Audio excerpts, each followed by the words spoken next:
Bonjour à tous, bienvenue sur le plateau de KTO pour cette nouvelle édition de Face aux chrétiens avec La Croix, Radio Notre-Dame et RCF. Notre invité aujourd'hui est Michèle Rivasi. Michèle Rivasi, bonjour. Bonjour. Merci d'avoir accepté notre invitation. Vous êtes candidate au second tour de la primaire pour la présidentielle, de la primaire écologiste. Vous êtes face à Yannick Jadot, député européen comme vous. Nous l'avons reçu ici il y a 2 semaines. Aujourd'hui, 672 voix vous ont manqué face à lui au premier tour, sur 12 300 votants. Les résultats du second tour seront connus le 7 novembre.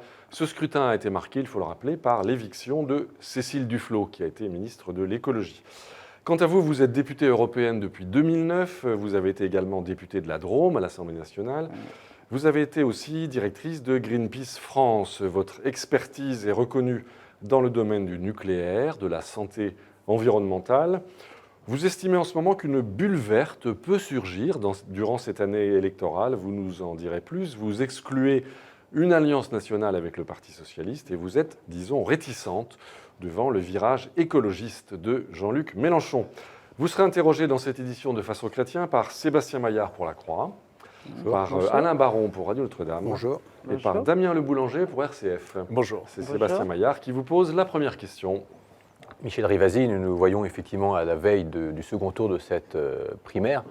On a entendu José Bové se déclarer pour Yannick Jadot. Karima Delli, qui était arrivé 4e au premier tour de la primaire, s'est aussi déclaré pour Yannick Jadot. Plusieurs cadres de soutien à Cécile Duflot se sont aussi prononcés pour Yannick Jadot. Est-ce que vous n'avez pas l'impression que tous les ténors de votre parti sont en train de vous lâcher à la veille du second tour? Michèle Rivasi. Écoutez, non, je pense qu'il y a une répartition qui se fait parce que Eva Joly, elle est pour moi. Regardez Yves Cochet qui soutenait Karima Delli, il me soutient à l'heure actuelle. Non, il y a une répartition qui se fait entre les cadres et les deux candidats. C'est la base qui décide chez vous quand même. Et puis, c'est la base qui décide. La preuve. Regardez le mal que j'ai eu à obtenir les parrainages, parce qu'il fallait 36, si vous voulez, conseillers fédéraux, donc les parlementaires verts, pour avoir ce parrainage au premier tour. J'ai eu un mal fou pour les obtenir. Pourquoi? Parce que des parrainages représentent des motions, les motions représentent les têtes de liste de ces motions. Vous voyez, c'était pas une réflexion. Chez vous, hein. C'est vraiment démocratique. C'est à la fois démocratique et à la fois un peu verrouillage, parce que il aurait été légitime qu'à partir du moment où on avait les 36 signatures, eh bien, on s'arrête pour que les autres puissent voter pour d'autres candidats, vous voyez, pour élargir, puisque moi j'étais favorable pour que ça aille au-delà de notre parti Europe Écologie Les Verts. Or là, ça passait par l'interne. Donc j'ai eu mes 36 signatures, et après vous voyez que c'est Cécile Duflot qui n'a pas été au deuxième tour.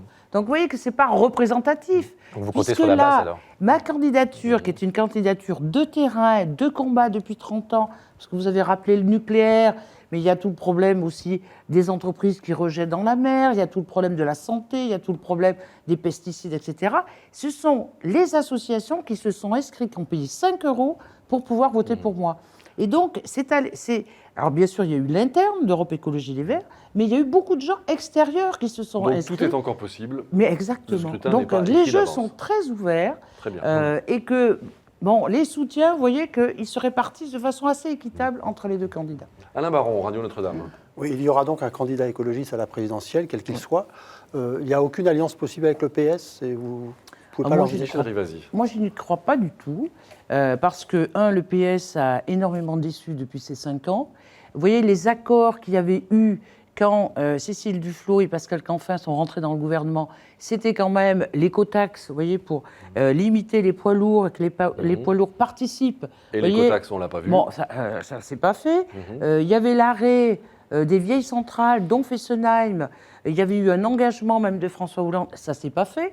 Donc, comment partir avec le Parti socialiste, vous voyez, qui a renoncé à toute une série de mesures qui étaient pour le bien collectif? Donc, et puis les grands projets inutiles, vous voyez, Notre-Dame-des-Landes, alors c'est un jour oui, un jour on va évacuer, un jour il y a des ministres qui disent que les écologistes ont raison, parce qu'il n'y a pas de raison d'être de refaire un autre. Voilà. Non, ça, c'est pas possible. Alors, partir avec la droite, alors eux, ils sont en train de renier l'écologie, même au plus profond. Vous avez même M. Sarkozy qui explique que le dérèglement climatique n'est pas lié à l'activité humaine. Enfin, alors même qu'il avait fait le Grenelle de l'écologie, mais bien sûr, oui, ils sont en pleine contradiction. C'est pour ça que moi, je me dis que là, il y a une opportunité pour dire aux Français, aux Françaises, regardez, les partis traditionnels sont en train de nous amener dans une impasse. Ils sont toujours sur le côté productiviste. Et il faut produire, il faut produire, il faut produire. Il faut épuiser la planète, il faut aller rechercher des ressources naturelles, quitte à faire la guerre. Regardez ce qui se passe, il faudra qu'on y revienne d'un point de vue international, mais ce qui s'est passé en Irak, ce n'était pas pour la démocratie, c'était pour le pétrole, etc. Donc ça nous amène à la guerre. Parce que c'est la compétition, la compétitivité, l'augmentation, vous voyez, de la pauvreté et le renforcement des inégalités. Et de l'autre côté, on a un vieux parti socialiste qui a fait des choses sur le social, mais maintenant qui est parti sur le libéralisme. Vous voyez, quand Hollande disait on va s'attaquer à la finance, il avait raison, puisque là on voit les paradis fiscaux, regardez, on voit les banques, on voit même... Et puis il ne l'a pas fait. Eh bien, il ne l'a pas fait. Donc maintenant, si on veut construire, et c'est pour ça que je parle souvent de l'écologie de la paix, parce que l'écologie, il faut bien voir que ce n'est pas que l'environnement. Il y a toute une partie sociale. Si vous voulez, parce que vous apercevez que c'est souvent les plus pauvres qui subissent la pollution, qui achètent la nourriture qui est trop grasse, trop salée, trop sucrée, qui entraîne l'obésité, le diabète, etc. Que c'est des gens, souvent quand on voit les petits revenus, les petites retraites, moi je suis très sensible à ce côté social. Et puis ce côté environnemental, épidémie de cancer. Cancer du sein, de la prostate. On va revenir sur tout ça. Et ça, Voilà. c'est des Donc, il y a causes urgence environnementales. toujours pour vous. Ben, vous Et dites, cette urgence n'est pas prise en compte par les partis traditionnels. dérèglement climatique, on risque d'engager les générations futures. Donc, où est l'espoir? L'espoir, il est chez les Verts. Vous voyez, les Verts, enfin, la couleur verte, c'est la couleur de l'espoir. Mais c'est vraiment ça à l'heure actuelle. Damien Le Boulanger, RCF. Michel Rivasi, vous dites qu'il y a une opportunité pour votre parti de peut-être se distinguer, prendre un peu plus d'importance. Néanmoins, votre concurrent à cette primaire, Yannick Jadot, soulignait lors d'un débat d'entre-deux tours que Europe Écologie Les Verts ne gagnera pas les présidentielles. Et l'objectif, c'est avant tout les législatives. Est-ce que vous partagez ce regard? Alors, quel est votre objectif, Michel Rivasi? Je pense que Yannick Jadot n'a pas été confronté suffisamment à des campagnes électorales. Moi, ça fait plus de 30 ans que je suis confronté à des campagnes. Soit on part en disant, voilà, on a un projet qui est vraiment pour les gens, avec les gens, il faut le construire aussi avec les gens et impliquer les gens avec nous, et on peut gagner. Parce que vous allez me dire, les présidentielles, on ne fait jamais de très bons scores, etc. Parce que c'est des présidentielles où on a un président monarque. Vous voyez, on n'est pas sorti de la monarchie républicaine, nous, en France. Donc nous, on veut absolument changer ça.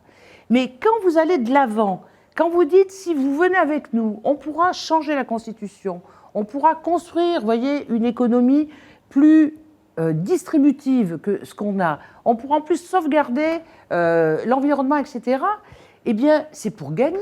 Moi, je me suis présentée à des élections uninominales, que ça soit au Conseil général, que ça soit sur la ville de Valence, et on a gagné.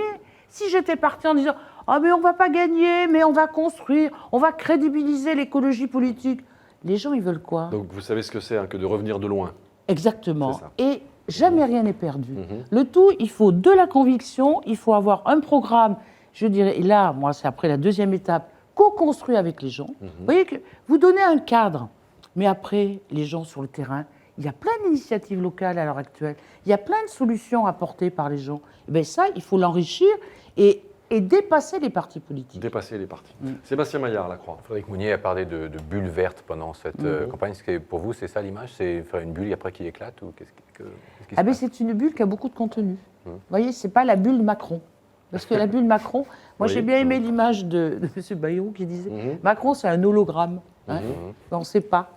Vous n'êtes pas un hologramme. Mais, bon, non. Et l'histoire de la bulle verte, c'est justement une bulle qui va grossir en fonction de ce qu'on y met dedans et avec les gens qui vont participer à la construction de cette bulle. Et une bulle, alors vous allez me dire, si on l'éclate, eh bien, vous avez la société verte de demain. Alain Marron, Radio Notre-Dame. Précisément, pour continuer sur cette image, la bulle a un peu éclaté, la bulle verte, puisqu'il y a certains écologistes qui sont au gouvernement, qui soutiennent M. Hollande, et puis vous, votre courant à vous qui n'y est pas. C'est pas un problème quand même, ça, pour l'écologie en général? Michel Rivasi. On a passé une phase un peu difficile.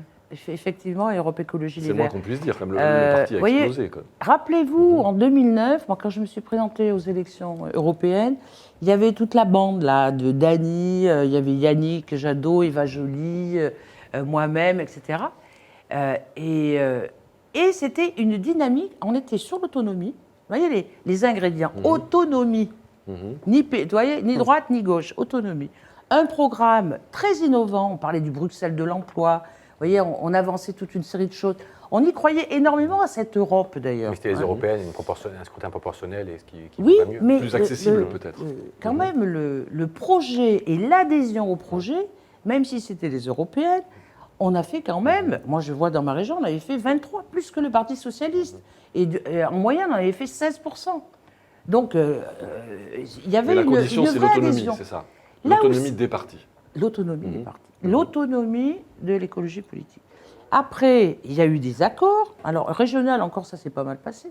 Mais alors après, à l'autre présidentielle avec Eva, Eva Joly, où il y a le parti a fait des accords, ça a été un peu le début de la fin. Parce que les gens, autant ils nous ont fait confiance à un moment, mais après ils se disent, mais c'est les supplétifs du Parti socialiste. Et en plus, on a eu un Parti socialiste qui n'a pas respecté ses engagements. Donc, le fait que Cécile Duflot n'ait pas été choisie, pour moi, c'est vraiment l'effet collatéral à ce gouvernement. Une sanction. Hein. Une sanction. Une sanction. Une sanction d'avoir participé à ce gouvernement de Hollande. Sébastien Et Maillard, à la après, fois. je terminerai, Oui. et après les gens comme Jean-Vincent Placé, comme Madame Pompili ou Emmanuel Cos, pour moi, c'est vraiment des gens très carriéristes. C'est leur ambition personnelle. Donc le fait qu'ils soient partis, eh bien, très bien. À nous maintenant de reconstruire, mais sur des bases claires. Vous dites Moi, presque bon débarras. Ah, mais sur Emmanuel Cos, oui. Oui. Oui, D'accord. je suis désolée, c'est pas la personne, hein, mais Oui. c'est le comportement d'avoir Oui. été secrétaire national d'un parti où on Ouais. s'était réunis une semaine avant en disant non, on ne va pas à ce gouvernement. Ouais. En un an, on n'a pas le temps de construire. Eh bien, d'y avoir participé, pour moi, c'est une trahison. Et donc, je dis aux gens, c'est un épisode. Maintenant, repartons sur de nouvelles bases. Et le fait qu'il y ait Yannick Jadot et moi-même, vous voyez, ça montre que les gens avaient besoin aussi de renouvellement. De renouvellement. Vous voyez, que ça ne soit plus les partis ou les gens qui ont participé à ça. Sébastien Maillard. Oui, je ne sais pas s'il est carriériste, mais Jean-Luc Mélenchon parle beaucoup d'écologie en ce moment, et pas seulement du quinoa, mais de planification écologique. Vous n'êtes pas d'alliance, vous voyez votre autonomie, mais quand même, est-ce qu'il n'y a pas moyen de s'entendre avec lui qui est aujourd'hui crédité de plus de 15% d'intention de vote? Michel Rivasi. Avec Jean-Luc Mélenchon, vous dites ici écologisé, et c'est vrai. Moi, je le rencontre souvent au Parlement européen. Le problème, c'est qu'il est quand même sur un schéma très jacobin. C'est-à-dire, tout vient de l'État. Rien que le terme de planification. Vous voyez, j'ai l'impression de revenir à des temps un peu ancestraux. L'écologie, il faut impliquer les gens. Il faut modifier le comportement. Il faut surtout partir souvent des collectivités territoriales. Vous voyez, quand les Partir de la moyens, base, toujours. si vous voulez, de faire par exemple une transition énergétique, de faire en sorte à ce qu'il y ait une agriculture bio, vous voyez, respectueuse de l'environnement, faire attention à l'eau, à la biodiversité, etc. Planification, moi je ne crois plus maintenant à cette espèce d'écologie punitive, dont parlent souvent ces collègues, hein, contre nous d'ailleurs, comme si nous on n'était que punitifs et pas du tout incitatifs, etc. Ça, je n'y crois pas à ce modèle. Je ne crois plus que l'État doit tout dire. Et puis, le problème aussi de Mélenchon, c'est Mélenchon lui-même. Si c'était du genre, voilà le programme, voilà comment on peut l'améliorer, participer à ça, mais c'est moi qui me présente, point barre. Donc, qu'est-ce que vous faites avec ça? Vous voyez, il n'y a pas C'est pas d'ouverture suffisant. possible. C'est encore un peu le grand modèle de Jaurès, de Blum. Vous voyez, je suis un super, parce que c'est un super Un modèle ancien, orateur. un modèle Hein? ancien. Est-ce que je reproche les communistes, mais avec les communistes, vous pourriez vous entendre, peut-être? Bah alors, Sauf le nucléaire, peut-être? avec, écoute, oui, c'est le problème nucléaire, le problème. Écoutez, moi, je suis pour m'entendre avec les citoyens. Je suis pour m'entendre avec les électeurs, en leur disant que les partis ont existé, ils organisent les campagnes, mais maintenant, s'il y a un projet C'est à et la que les base, gens ça se passe. participent à ce projet, c'est lui qui doit être fédérateur. Voilà. Une dernière question rapide pour une réponse rapide de Damien Le Boulanger, Et RCF. vous avez souligné, Michel Rivasi, que depuis la fin du premier tour de votre primaire écologiste, Cécile Duflot, qui ne s'est pas exprimée, devrait participer encore dans ces élections présidentielles, même si elle a été mise de côté par les électeurs.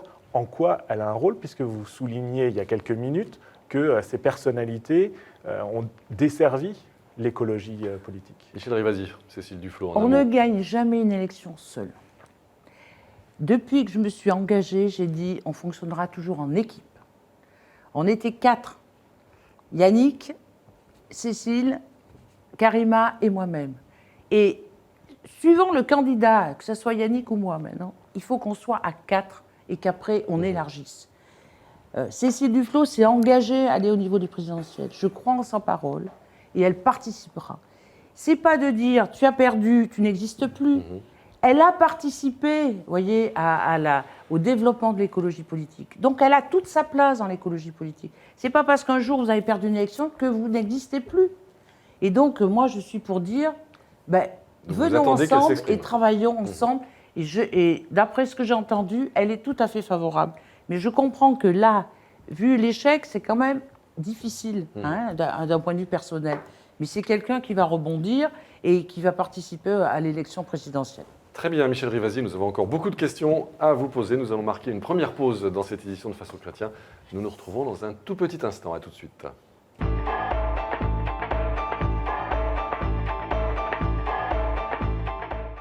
Retour sur le plateau de KTO pour cette édition de Face aux Chrétiens avec La Croix, Radio Notre-Dame et RCF. Notre invité aujourd'hui est Michel Rivasi, candidate au second tour de la primaire écologiste en vue de la présidentielle. Elle est interrogée par Sébastien Maillard pour La Croix, par Alain Baron pour Radio Notre-Dame et par Damien Le Boulanger pour RCF. C'est Alain Baron qui pose la première question de cette deuxième partie.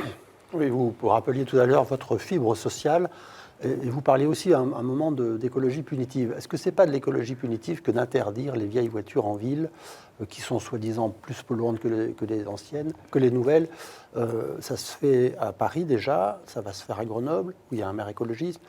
Est-ce que ce n'est pas un peu démagogique comme mesure? Je vous précise tout de suite que moi je suis un adepte des transports en commun, donc je ne suis pas concerné, mais ce n'est pas la rancune personnelle. Ne vous défendez pas, Alain Baron. Michel Rivasi va vous répondre. C'est un problème sanitaire. Ce qu'il faut dire, c'est, on reviendra après sur qui a les plus vieilles voitures, parce que là, c'est vrai que c'est un problème social. Mais à l'heure actuelle, vu la pollution de l'air, les particules fines, on a 47 000 morts en France dues à ça. Une augmentation de 2 à 7 % de décès qui sont dus à la pollution de l'air. Donc il y a une urgence sanitaire. Vous voyez, ce n'est pas le fait d'embêter les gens ou pas. Alors comment on fait? Moi, je trouve qu'à Grenoble, l'initiative de Grenoble de faire des vignettes en fonction du type de voiture et du type de pollution, et en disant aux gens, c'est pas d'interdire, c'est de dire, il y a un pic de pollution qui est annoncé, on va demander aux voitures les plus polluantes de ne pas circuler. Il y a une gradation. Et en contrepartie, vous allez avoir des tarifs préférentiels pour prendre les transports en commun, et même de prendre le vélo gratuit, etc. À Paris, c'est carrément les transports gratuits en collectif. Donc, vous voyez, mais c'est pour inciter, c'est pas du jour au lendemain, mais c'est pour inciter les gens à dire, eh bien, il faut changer de voiture, il faut avoir des voitures plus propres. Et puis, il peut y avoir des incitations financières au niveau de l'État. D'ailleurs, Mme Ségolène Royal, au début, elle avait dit 10 000 € pour changer une vieille voiture diesel. Alors, je ne sais pas où ça en est d'ailleurs, je crois que ça n'a jamais été mis en place. Mais enfin, bon, on peut avoir vraiment une incitation. Alors, vous le disiez, c'est quand même les plus pauvres qui ont les voitures les plus vieilles aujourd'hui. Oui, et alors, c'est là où il y a la fiscalité écologique qui doit rentrer en œuvre. Regardez, il y a à peu près entre 10 et 15 centimes entre le diesel et l'essence. Si vous mettez au même niveau, vous récupérez par centime 400 millions d'euros. Et donc, sur 10 centimes, vous récupérez 4 milliards d'euros. Avec ces 4 milliards d'euros, eh bien, vous pouvez très bien faire une incitation financière pour dire aux gens, vous avez une vieille voiture au diesel, eh bien, on vous donne tant pour changer votre voiture et avoir une voiture, vous voyez, respectueuse à la fois du CO2 et des particules fines. Donc, le diesel et l'essence, on vous a bien compris, devraient être au même prix. C'est exactement. On réaligne. Et ça, c'est une taxe, c'est une fiscalité écologique qui permet justement de combler ce que vous dites par rapport à ces gens qui ont des vieilles voitures et ils peuvent les changer.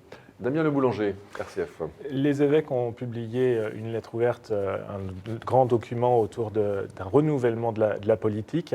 Est-ce que c'est un document que vous avez lu, que vous avez étudié et auquel vous pensez un jour répondre, comme a pu le faire l'un des candidats à la primaire républicaine, François Fillon? Michel Rivasi. Je trouve que l'Église catholique, depuis un certain nombre d'années, est très sensible d'abord à l'environnement. Hein, notre pape, quand même, a fait quand même un encyclique extraordinaire sur le rôle de l'environnement dans la paix dans le monde, hein, puisqu'il fallait la réduction des inégalités, il fallait la prise en compte de la biodiversité. Je trouve ça très important. Ça a été un très très beau texte. Maintenant, par rapport à ce qu'ont produit les évêques, je trouve que ça touche plein de choses. Ça touche le problème de la démocratie, ça touche le problème de l'oxygénation en quelque sorte et la représentation politique au sein de notre pays. Regardez, c'est souvent des blancs, hein, souvent des hommes, hein, qui sont à la représentation aussi bien au niveau de l'Assemblée nationale que du Sénat. Donc il y a un manque de diversité. Il y a un manque entre des jeunes et des moins jeunes. Et je trouve que là, on est en train d'avoir une société très étriquée qui parle pour une catégorie de gens. Alors, si on va aux États-Unis, mais je trouve que c'est la caricature. On va en parler tout à l'heure des États-Unis, mais vous pensez, comme les évêques, qu'il faut refonder la politique? Ah, moi, je suis... Vous voyez, moi, une de mes premières priorités, ça sera de discuter sur la Constitution de la France. C'est-à-dire que ce passage de la Ve République à une Sixième République, mais plutôt que de la faire avec des experts, des comités d'experts, qui vont dire aux gens, voilà comment on va voir avec le cumul des mandats, avec, vous voyez, l'ouverture pour la représentation politique, etc. Moi, je voudrais qu'il y ait des comités de citoyens qui fassent remonter des amendements en disant quelle gouvernance vous voulez avoir au niveau de l'État. Parce qu'on a quand même une oligarchie. On a quand même une catégorie de gens, vous voyez, qui nous gouvernent. Et ça, il faut que ça soit co-construit. Que ça se termine après par un référendum, tout à fait d'accord. Mais je voudrais impliquer la société civile. Partir de la base, toujours. Partir de la base. Ici, vous voulez faire une société, si vous voulez, avec du lien humain, avec une cohérence et avec une adhésion. Si vous n'impliquez pas les gens, ça ne marchera jamais. Et en plus, les gens ont le sentiment qu'on leur confisque le pouvoir. Vous voyez ce qui s'est passé à Sivins, où il a fallu la mort de Rémi Fraisse pour arrêter ce projet inutile, ce barrage inutile qui touchait que quelques agriculteurs et qui détruisait tout un ensemble. Là, aujourd'hui, il va y avoir l'arrêt du Center Park à Roibon. Eh bien, toutes les associations disaient non, ce centre, il ne doit pas se faire parce qu'il est non conforme pour garantir la qualité des nappes phréatiques. S'il n'y avait pas eu les zadistes, vous voyez, c'est un gros sujet, ça, les zadistes, eh bien, toute la forêt aurait été coupée. Grâce aux zadistes, ça a bloqué, vous voyez, le fait de couper toute cette forêt. Eh bien, le rapporteur a dit, c'est les associations qui avaient raison. Même au prix de certaines violences locales. Alors, il n'y a pas eu de violence locale à Roibon, hein, sur ce centre. À Notre-Dame-des-Landes, c'est plus compliqué. Mais vous voyez bien que ça montre quoi? Qu'il y a un déficit de démocratie. Que les consultations, c'est souvent des consultations gadget, mais ce n'est pas des consultations où il y a expert contre expert, et à un moment, vous voyez, il y a une position qui est donnée. Et là, ça, c'est un problème très français que je retrouve moins dans les pays anglo-saxons. Sébastien Maillard, La Croix. Michel Rivasi, vous avez pu voir aussi que l'Église catholique est très sensible à la question des migrants.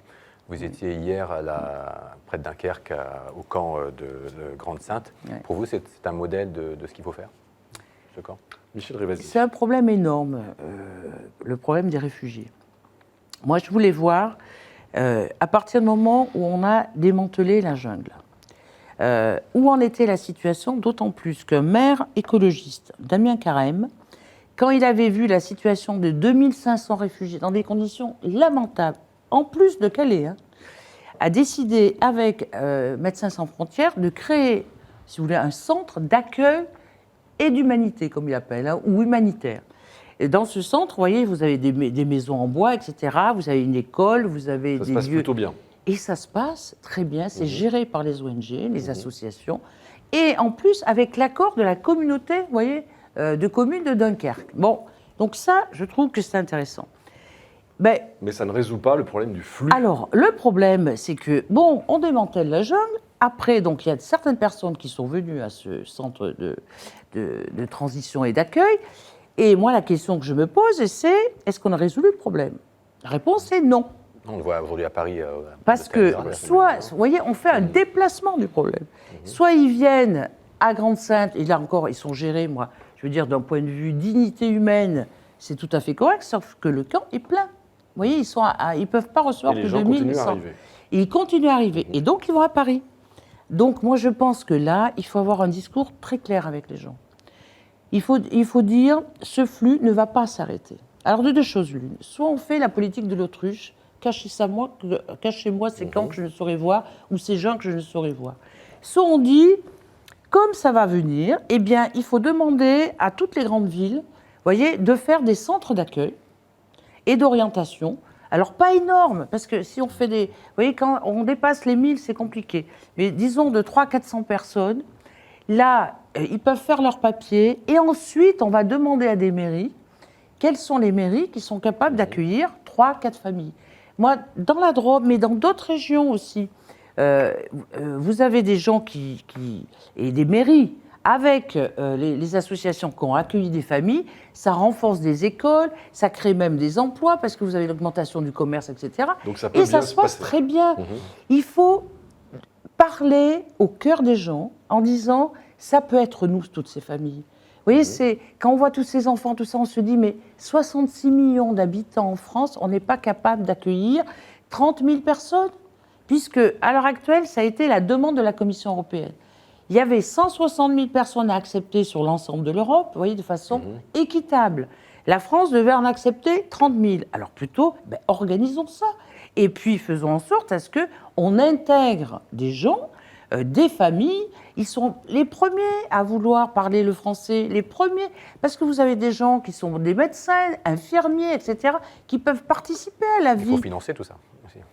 Le financement. Alors, mais le financement, il y a un financement européen, puisque l'Europe, elle est prête à faire en sorte à donner par réfugiés des fonds. Et puis, par exemple, il y a plein de bâtiments vides. Vous voyez, à Paris, par exemple, il va y avoir un centre à la Chapelle qui va s'ouvrir de 600 personnes. Pour l'instant, il n'est pas ouvert. Non. Mais 600 personnes, vous avez 2500 personnes. Alors, toute la nuit, tout l'hiver, ces 2500 personnes vont vivre sous des tentes. Est-ce qu'il n'y a pas des gymnases vides? Est-ce qu'il n'y a pas, vous voyez, des bâtiments publics vides pour dire que pendant l'hiver, on va ouvrir ça? Enfin, je veux dire que... Il y a des possibilités. Il n'y a plus... C'est terrible. Il faut aller voir parce que vous vous dites ça pourrait être nous et on n'est pas digne d'être un humain quand on voit les conditions dans lesquelles vivent ces gens. Alain Baron, Radio Notre-Dame. Oui, pendant des décennies, la France a vécu une laïcité apaisée. Comment expliquez-vous que maintenant ça devienne un thème de discorde et que les gens s'écharpent en fait Les crèches, le voile, les repas. autour de ce thème de la Michel laïcité. Rivasi. Ah, mais moi, je pense qu'on veut stigmatiser. Vous voyez, moi, quand j'ai vu toute cette polémique cet été sur le burkini, mais où est le problème? Mais où est le problème? Que des gens des femmes veulent aller là-bas en étant habillées. Mais écoutez, il faut arrêter. Je vous ai dit, on va attaquer ça. Je suis sûre qu'après, une femme qui est seins nus va se faire attaquer. Mais ça n'a pas loupé. Enfin, on ne va pas... Alors, qu'est-ce qui est important en matière de laïcité à vos yeux? Mais la laïcité, moi, écoutez, j'étais adjointe à la ville de Valence. La laïcité, c'était de dire, une république doit permettre que chacun puisse avoir sa religion. Et qu'il n'est pas question d'intervenir, vous voyez, d'un point de vue d'associations, par exemple, qui sont sur le développement d'une religion. C'est ça la laïcité. C'est la liberté de penser, la liberté d'avoir sa religion. Donc une crèche à Noël, par exemple, à la mairie de Valence, est-ce que c'est imaginable? Mais écoutez, moi je ne vois pas pourquoi c'était ça, c'est dans les traditions. On ne va pas commencer maintenant à tout saucissonner en disant « Ouh là là, là il y a des traditions aussi. » Il faut respecter. Mais qu'il faut Les respecter. santons, il faut respecter ça. Mais exactement, moi ça ne me dérange pas, parce qu'on a tous été enfants, on a tous vu ces crèches, moi je me rappelle mes parents. Alors maintenant on va dire, parce que c'est un signe ostentatoire d'un type de maladie, on doit l'interdire. Mais non, ça fait partie de la tradition française aussi. Vous voyez, je trouve qu'il faut faire attention, la laïcité, c'est la liberté de penser, la liberté de religion. Il ne faut pas maintenant commencer à découper les choses pour stigmatiser chaque religion. Donc il faut rester très serein et prendre beaucoup de recul et dire la laïcité, c'est faire du lien, vous voyez, entre la multiplicité et la biodiversité des religions et des personnes. Voilà. La biodiversité. Damien Le Boulanger. Et depuis plusieurs jours, voire quelques semaines, les policiers manifestent leur malaise dans les rues à travers différentes manifestations. Aujourd'hui, vous, quelle réponse apporteriez-vous si vous étiez au gouvernement? Michel Rivasi. Première réponse, souffrance au travail. Je crois que là, depuis 2 ans, on leur demande d'être partout, d'avoir des conditions de travail terribles. Et je pense que c'est un peu la goutte d'eau qui a fait déborder le vase, le fait de ce qui s'est passé à Viry-Châtillon. Parce qu'ils se sont sentis aussi complètement stigmatisés, les 4 personnes qui ont été brûlées. Et là, ça n'avait rien à voir avec les attentats d'ailleurs. C'était une violence de dealers, vous voyez, ont perturbé leur trafic. Bon. Donc c'est vrai qu'il faut un soutien aux policiers et leurs conditions de travail, parce que les conditions, la souffrance au travail, vous voyez, ça ne touche pas seulement les policiers, ça touche énormément de fonctionnaires. Et l'autre fois j'ai fait une réunion avec certains, et eux, ils disaient, on nous a abandonnés sur le matériel, on nous a abandonnés même dans les conditions de travail, tout ça. Pour moi, c'est aussi la légitime défense. Hein. Oui. Alors, la légitime défense, moi, je crois qu'il y a des choses. Il y a la police, il y a la justice. Voilà. Il ne faut pas, vous voyez, dire. Parce que des fois, j'entends, oui, mais la justice est trop laxiste, tout ça. La justice, elle doit garantir la présomption d'innocence, elle doit garantir nos droits. Bon. Il faut faire attention, je ne voudrais pas que notre police devienne comme ce qui se passe aux États-Unis. Vous voyez, il faut garantir quand même les droits de chacun. Parce que quand vous voyez aux États-Unis, si on faciès, la gâchette est facile, il y a ce culte de l'arme, etc. Donc, vous voyez, raison gardée pour chacun. D'accord. Sébastien Maillard, là. Est-ce qu'il faut augmenter les effectifs de la police en France? Monsieur Sarkozy en avait supprimé 15 000. Il avait supprimé aussi la police de proximité, il avait supprimé énormément les renseignements généraux. Vous voyez que maintenant, avec les attentats, on est obligé d'avoir plus d'effectifs au niveau de la police. Mais surtout, c'est une meilleure coordination. Une réponse sécuritaire. Comment ? C'est une réponse sécuritaire. Sébastien Maillard. Mais il y a, écoutez...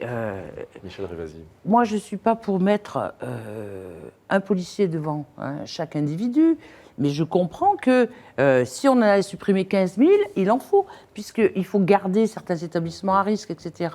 Donc moi, je ne suis pas contre augmenter les effectifs. Mais sur la sécurité, je pense qu'il faut jouer aussi l'implication des citoyens à la sécurité. Vous voyez, j'aime pas quand je me sens assistée, moi. Comme la vigilance qu'il y a dans certains... Oui, que les gens fassent attention à leurs voisins, que... on est dans une situation assez difficile et j'ai vu, moi, par exemple à Lyon, que des attentats avaient pu être arrêtés parce que dans la famille, ils avaient témoigné que des personnes avaient un comportement... Mais vous connaissez aussi les risques de délation, les risques de... Oui, mais vous savez, il vaut mieux une délation et voir que la personne, elle n'est pas un terroriste capable de tuer son prochain, plutôt que de ne rien dire et d'avoir des attentats qui paniquent complètement une population. Une dernière question en un mot, pour une réponse en un mot, de Alain Baron, Radio Notre-Dame. Ça va être difficile. Faut-il mieux organiser l'islam de France, puisque c'est quand même un souci permanent en ce moment? Michel Rivasi. Alors, organiser l'islam de France, moi je pense qu'il faut faire en sorte à ce que les imams parlent français et qu'il y ait une coordination, parce que là, on n'est pas du tout comme dans la région catholique avec un pape qui indique quand même des orientations, mais en même temps, instrumentaliser comme ça l'islam, je vois mal, parce que ce qui a été fait avant, par ces conseils là, de l'islam. Depuis longtemps, voilà. déjà, oui. Depuis Ça n'a 30 ans. pas vraiment marché. Bon, on est en échec. Donc, il faut certaines garanties. Moi, je me souviens qu'il y avait certains imams, enfin, il y avait des remontées qui me disaient qu'ils avaient des discours quand même très critiques. Radicaux. Donc, ceux-là, moi, je pense qu'il faut pouvoir avoir un élément d'arrêt, vous voyez, de prêche à ce niveau-là. Mais je ne vois pas trop comment. Il faut surveiller, il faut contrôler. Vous voyez, c'est ça, quand je vous dis que la sécurité doit être collective, c'est qu'il faut impliquer les gens par rapport à des comportements qui ne vont pas. Mais souvent, ce n'est pas que les imams. Il y avait souvent aussi, à Nice, par exemple, C'était des gens qui avaient des commerces et qui faisaient en sorte C'était sur Internet, faire en évidemment. sorte à ce que les jeunes partent. Alors, on a encore beaucoup de questions à vous poser. Michel Rivasi, on va marquer une deuxième pause dans cette édition de Face aux chrétiens. À tout de suite.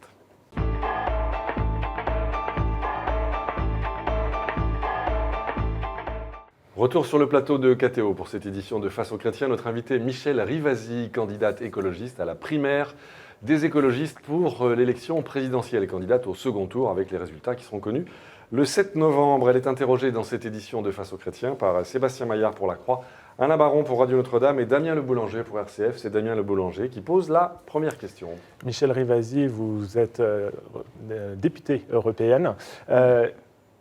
Ce dimanche a été voté, a été signé l'accord de libre-échange entre l'Union européenne et le Canada, le CETA, qui a été fortement critiqué, en particulier par les Wallons.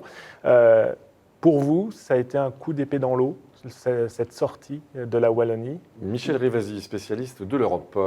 Alors ce CETA, qu'est-ce que c'est? C'est un traité de libre-échange entre le Canada et l'Union européenne pour favoriser, vous voyez, les échanges et l'investissement. Alors on voit ça, on se dit, ah bon, ça n'existait pas? Si, ça existe. De toute façon, même si les taxes douanières, elles sont très faibles, ça existe déjà. Vous voyez, Alstom, il est au Canada. Bon. Sauf qu'il y a des engagements sur, par exemple, l'agriculture, sur les services publics. Et nous, les écologistes, on est contre cet accord. On est contre pour, d'abord, une raison, disons, démocratique. On n'a pas eu accès, vous voyez, il y a toujours l'opacité dans ces accords, on n'a pas eu l'accès à tous les éléments qui vont toucher, justement, ces marchés publics, qui vont toucher l'agriculture, qui vont toucher la santé. Bon. Et puis, surtout qu'il y a un tribunal arbitral qui va être au-dessus des lois européennes et nationales et qui va faire qu'une entreprise va pouvoir attaquer la France. Et je vais vous prendre des exemples qui vont nous toucher de près. Une entreprise, par exemple pétrolière canadienne, qui va attaquer la France en disant « Ah mais on ne peut pas faire des gaz de schiste en France ». Et donc, on estime que c'est un manque d'investissement et vous allez payer une amende, mettons, de 150 millions d'euros parce qu'on ne peut pas investir dans votre pays. Ben, c'est ça, le tribunal arbitral. Et là, il y aura des juges, enfin des avocats, ça sera du domaine du privé, et ça pourra aller à l'encontre. Eh bien ça, moi je suis en désaccord. Donc les Wallons ont eu raison de s'opposer. Et Paul Magnette, qui était le ministre-président wallon, avait, en plus c'est un spécialiste des questions européennes, avait dit, mais c'est pas équitable. De quel droit maintenant c'est les multinationales qui vont jouer sur la législation d'un pays? On ne peut pas accepter ça. Et pourtant, finalement, il l'a accepté. Alors, à mon avis, il a dû subir, mais je vais le savoir la semaine prochaine à Bruxelles, il a dû subir des pressions terribles de M. Juncker, qui est président de la Commission, le grand chef de l'optimisation fiscale.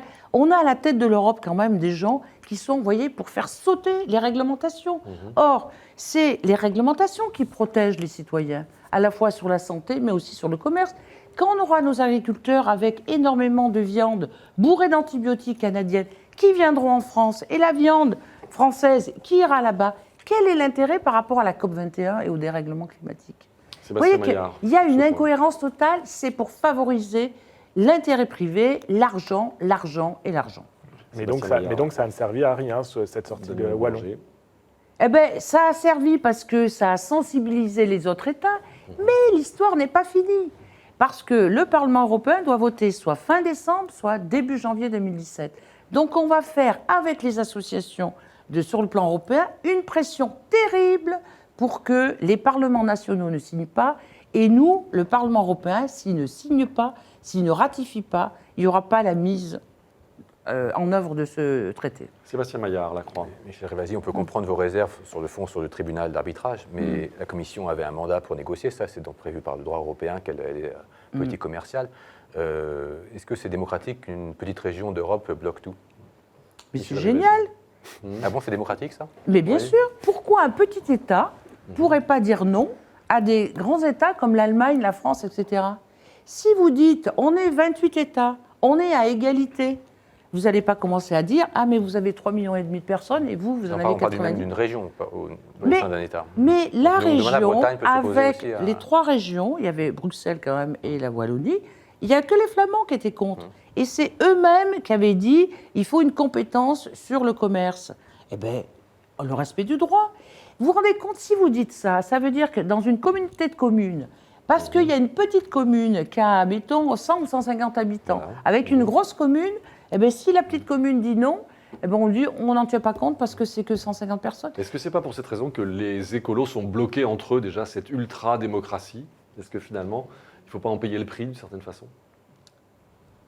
Si on veut travailler ensemble, il faut des outils démocratiques.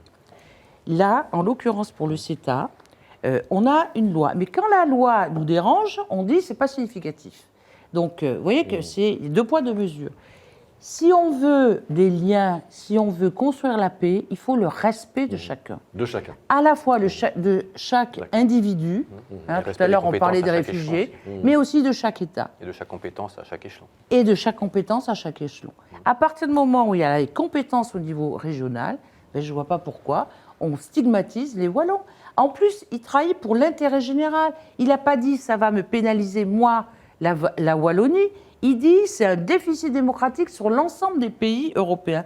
Et il a raison là-dessus. Les écologistes lui donnent raison. Donc je trouve que c'est l'exemple typique où on voulait nous faire passer un traité de libre-échange qui va à l'encontre des individus et de leurs droits. Allez, retour à la base. Une question de Radio Notre-Dame. Alain Baron. On reste sur les thèmes européens. Les Britanniques ont décidé de quitter l'Union européenne. Ça vous attriste ou vous trouvez que ça peut être un nouveau départ aussi pour l'Union? Enfin, comment vous Les analysez? deux. J'étais très attristée parce que, si vous voulez, on travaille beaucoup avec les députés britanniques. Vous voyez, au groupe Vert, il y a plusieurs députés verts britanniques et je trouve qu'ils avaient toujours une façon d'aborder les choses qui était intéressante. Puis le fait de quitter, oui, c'est quand même dur. Quand vous êtes très pro-européen, les écologistes sont très pour l'Europe. Alors, pas cette Europe-là, d'ailleurs. Donc, on s'est dit, Brexit, OK, eh ben, quel est le nouveau projet européen? Parce que si il y a des gens qui décident de quitter, donc je ne sais pas si vous voyez, ils ont quitté sur la libre circulation des étrangers. Mais ils ne voulaient pas quand même... ils voulaient garder la libre circulation des capitaux. Il y a eu Je ne sais pas si vous avez remarqué. Oui. Donc maintenant, il faut aller jusqu'au bout des choses. Il faut qu'il y ait une négociation sur le fait que l'Angleterre quitte et que... Et ce n'est pas encore le cas. et ce n'est pas encore le cas. Par contre, il faut reprendre le projet européen. Parce que moi, ça fait quand même quelque temps que je ressens sur le terrain que les gens se disent l'Europe devait nous amener la prospérité. Qu'est-ce qu'on a eu? Une politique d'austérité qui a, vous voyez, cassé des services publics. Je suis allée en Grèce. J'ai vu quel était l'état de leur santé.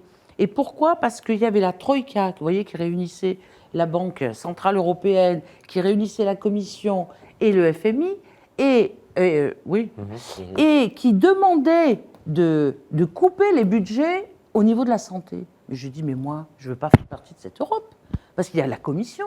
Et la Commission a été attaquée d'ailleurs là-dessus, en disant, mais comment on a signé les chartes de l'homme au niveau de la Commission, et là, vous coupez les budgets de la santé. Les gens ne pouvaient plus se faire soigner, ils ne pouvaient plus se faire vacciner. Les femmes ne pouvaient plus même se faire accoucher parce qu'il fallait payer 35 €, ils n'avaient même pas 35 € à donner. Mais alors comment on repart le projet?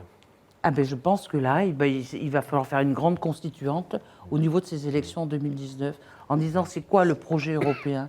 Et quand j'ai vu François Hollande qui nous avait invités, nous les députés européens, suite au Brexit, je lui ai dit c'est quoi votre projet, Monsieur le Président? Et il me dit eh ben, ça va être une Europe de la sécurité et de la défense. Et je dis mais on ne peut pas faire rêver les gens là-dessus. C'est pas suffisant pour vous. Ouais. Il faut une Europe de l'investissement. Il faut devenir, là, vous voyez, ou encore l'écologie est toujours en avance de métro. Si on fait une infrastructure, vous voyez, qui soit sur des projets structurants, sur la transition énergétique, en disant il faut mieux être autonome sur l'énergie plutôt que d'aller chercher des énergies fossiles, vous voyez, dans des pays instables et qui peuvent après nous faire du chantage, on le voit bien par rapport à l'Arabie Saoudite ou d'autres. Si on fait, par exemple, un lieu où on protège les gens par rapport à la santé, la qualité alimentaire. On voit sur les perturbateurs endocriniens le mal qu'on a maintenant à faire réglementer ces perturbateurs qui sont en train de nous tuer à petit feu, tout ça parce que les lobbies ont pris le Donc pouvoir. c'est vraiment une autre Europe. Ah oui, une Europe, si vous... parce qu'on en a besoin d'une Europe. C'est pas tout seul. Quand on voit la Chine, quand on voit les pays émergents, si on ne s'organise pas pour dire voilà notre modèle et voilà nos valeurs, c'est pas que de l'argent l'Europe, c'est pas qu'un marché l'Europe, Ce qui nous réunit, c'est quand même des valeurs humaines. Et c'est ça le modèle qu'on doit exporter. Alors que là, on devient que marché. Une dernière question peut-être de Damien Le Boulanger, RCF. Michel Rivasi, justement, est-ce que dans ce nouveau projet européen à reconstruire, d'un point de vue diplomatique, il y a aussi à repenser les relations, entre autres avec la Russie, quand on voit le positionnement qu'a Vladimir Poutine, les tensions et le rôle qu'il joue, et le positionnement que la France a vis-à-vis de la Russie et les sanctions qu'elle essaye d'imposer. Michel Rivasi. On a un gros problème avec la Russie maintenant sur la Syrie, avec Alep. C'était lundi dernier, je recevais le maire d'Alep. Le maire d'Alep me dit, il y a 370 000 personnes en ce moment qui vivent à Alep, il y a des bombardements russes sans arrêt, avec des bombes au chlore. Donc ils sont en train de tuer les gens, et ils veulent complètement raser Alep pour dire il n'y a pas de révolution possible en Syrie. Vous voyez, c'est bon. Donc là, effectivement, il faut vraiment, alors d'un point de vue diplomatique, d'un point de vue sanction, d'un point de vue tous les moyens pour arrêter ces bombardements. Mais moi, je suis de poids, de mesure. C'est-à-dire, on arrête, il faut faire pression vis-à-vis de la Russie, mais il faut faire pression sur l'Arabie Saoudite aussi, qui est en train de bombarder le Yémen. Vous voyez ? Et qu'on arrête ces bombardements. Moi, je suis une pacifiste.